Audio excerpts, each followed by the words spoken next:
Welcome all of you dear students and my dear friends, welcome back once again. मैं हूं वेद और आज हम जॉब एजुकेशन में आप सभी का स्वागत करते हैं।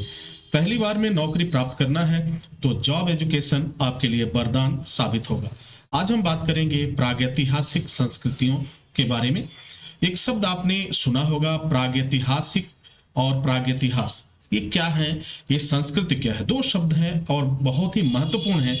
लगभग भारत में जितने भी जॉब के लिए प्रतियोगी परीक्षाएं होती हैं उनमें इनमें से क्वेश्चन जरूर आता है। सबसे पहले प्रागैतिहासिक संस्कृति को समझते हैं, ये होता क्या है। इसमें दो शब्द हैं। मानव के विकास के क्रम में प्रारंभिक अवस्था को प्रागैतिहास के नाम से जाना जाता है।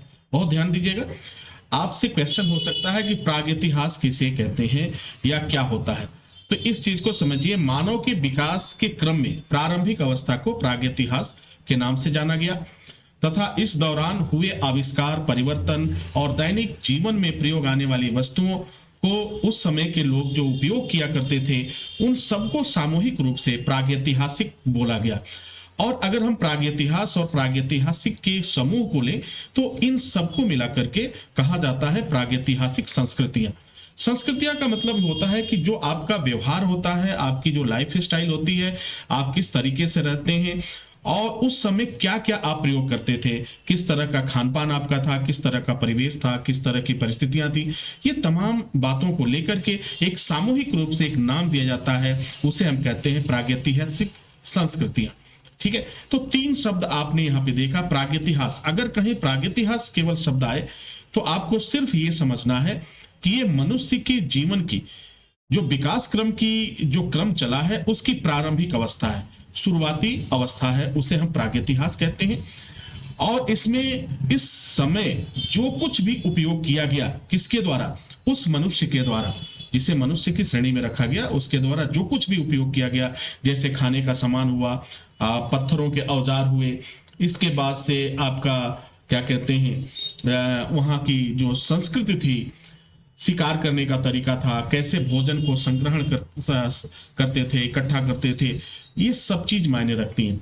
और सबको जब आप मिला देते हैं सामूहिक रूप से तो एक शब्द आपके सामने आता है प्रागैतिहासिक संस्कृतियां। आगे बढ़ेंगे और देखेंगे अगला पॉइंट हमारा आएगा मानव का विकास। मानव के विकास के श्रेणी में अगर हम चलते हैं तो हमें कुछ चीजों को ध्यान में रखना होगा। मानव का विकास की अगर हम चर्चा करते हैं तो इस समय आदि मानव क्या जिक्र आएगा। तो आदि मानव के इतिहास की जानकारी कैसे मिलती है, तो हमें मानव के जीवाश्मों से मिलती है। और ये जीवाश्म जो है ये संकेत करते हैं, ये इशारा करते हैं इतिहास की तरफ। पत्थर के औजार हुए, गुफाएं हुआ और चित्रकारियां जो थी, ये कहीं ना कहीं संकेत करती है मानव का जो क्रमिक विकास हुआ है उसमें। तो मानव के विकास के संदर्भ में हम एक सामान्य तौर से ये जान सकते हैं कि आदि मानव के इतिहास की जानकारी मानव के जीवाश्मों, पत्थर के औजारों, गुफाओं और चित्रकारियों की खोज से मिलती है। यानी मानव के जो इतिहास का विकास है उसका जो स्वरूप है या उसके जो अवशेष हम कह लें इस क्रम में कहाँ मिलता है, क्या क्या इसके प्रमाण है। तो पहला प्रमाण आता है जीवाश्म, दूसरा प्रमाण आता है पत्थर के औजार, तीसरा प्रमाण आता है गुफाएं और चौथा प्रमाण आता है चित्रकारियां और उस समय की कलाकृतियां। ठीक है, ओके, नाउ नेक्स्ट चलेंगे और देखेंगे कुछ और चीजें जानेंगे।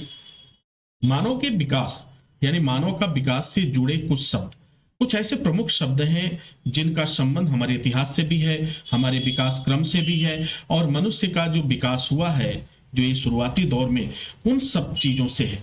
तो सबसे पहला अगर हम नाम देखें तो आता है चार्ल्स डार्विन का। तो डार्विन की पुस्तक देखेंगे, काफी फेमस पुस्तक रही, on the origin of the species. इस पुस्तक में डार्विन ने बहुत सी बातों का जिक्र किया। डार्विन ने यह कहा था कि जो ये मनुष्य का विकास हुआ है वो पहले जानवरों से ही हुआ है, इसके प्रमाण पाए गए हैं। मानव की उत्पत्ति से, जानवरों की क्रमिक विकास से हुई है। दूसरा शब्द जो आता है वह है जीवाश्म को तीन भागों में बांटा जा सकता है।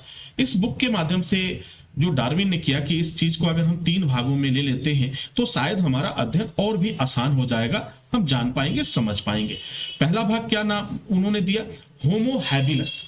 दूसरा नाम क्या दिया, होमो इरेक्टस। और तीसरा नाम दिया होमो सेपियंस। अब डियर स्टूडेंट्स, यहाँ पे जो शब्द आता है होमो हैबिलस, होमो हैबिलस का अर्थ होता है औजार बनाने वाले। होमो इरेक्टस का अर्थ होता है सीधे खड़े होकर पैरों के बल चलने वाले। और होमो सेपियंस का अर्थ होता है चिंतनशील मानव।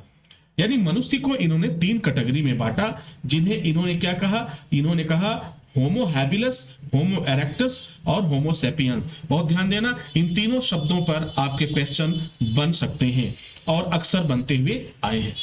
थोड़ा सा और आगे बढ़ते हैं इन शब्दों के विकास में, तो हमें कुछ और भी तथ्य मिलते हैं जो काफी रोचक होते हैं। मनुष्य का उद्भव जो है एक ही स्थान अफ्रीका से माना जाता है। यहां से मनुष्य विश्व के अन्य भागों में फैल गए।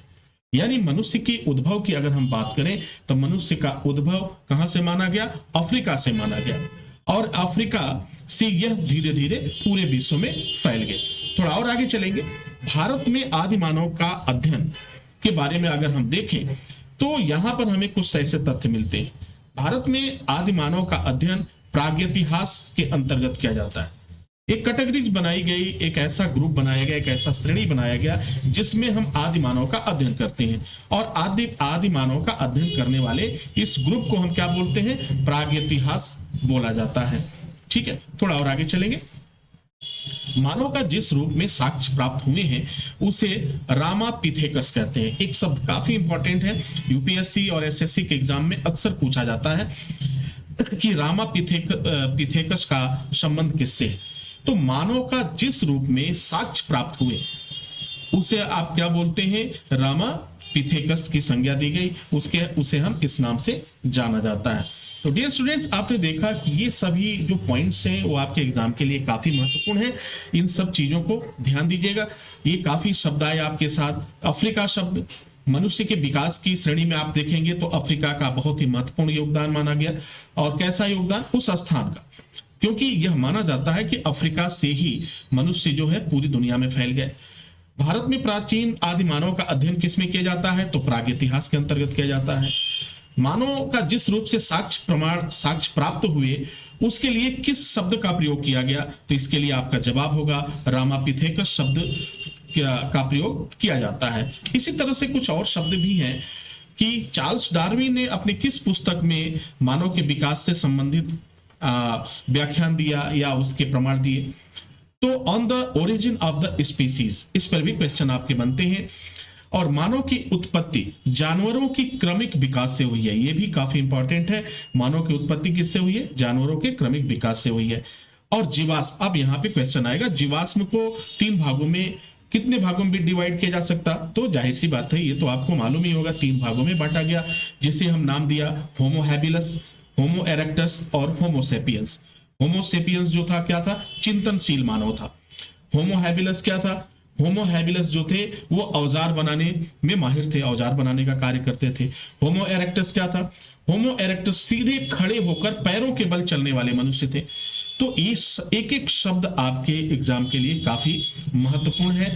एक एक चीज को ध्यान में रखिए और बहुत इजी तरीके से आप अपने एग्जाम को पास कर पाएंगे पहली बार में। मानव के विकास के बारे में अगर आपसे क्वेश्चन आए तो इसका अगर बात चर्चा किया जाए तो इसमें कुछ शब्दों को याद रखिएगा। जीवाश्म, पत्थर के औजार, गुफाएं, चित्रकारी, ये क्यों है, ये प्रमाण देती है।